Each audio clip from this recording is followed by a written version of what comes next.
നടത്തുന്നുണ്ട്. നൊരയും പിണ്ടിയൊക്കെ ഇങ്ങനെ വന്നിട്ട് ആ സാധുവിനെ നടത്താൻ ഒരാദ്യമായിട്ടൊന്ന് തെരുവിൽ നടന്നു നോക്കിയതാണ്. സിനിമയിലെ കാണെങ്കിൽ ഡെമ്മിനെ വെച്ച് നടത്താം. ഇതായാലും നടക്കുന്ന ഡ്യൂട്ടിനെ വെച്ചാൽ മതി. ഇത് നേരെ നടക്കണം. ക്യാമറ ഇങ്ങനെ പിടിച്ചുകൊടുക്കാൻ നൊര വരുന്നു, പിണ്ടി വരുന്നു.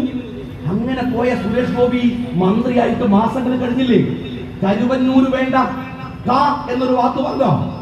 എന്റെ സുരേഷ് ഗോപി, കരുവന്നൂരിൽ നിങ്ങൾ പറഞ്ഞ ബാങ്കിലെ അഴിമതി, നിങ്ങൾ നടന്ന ജാഥ, അതിന്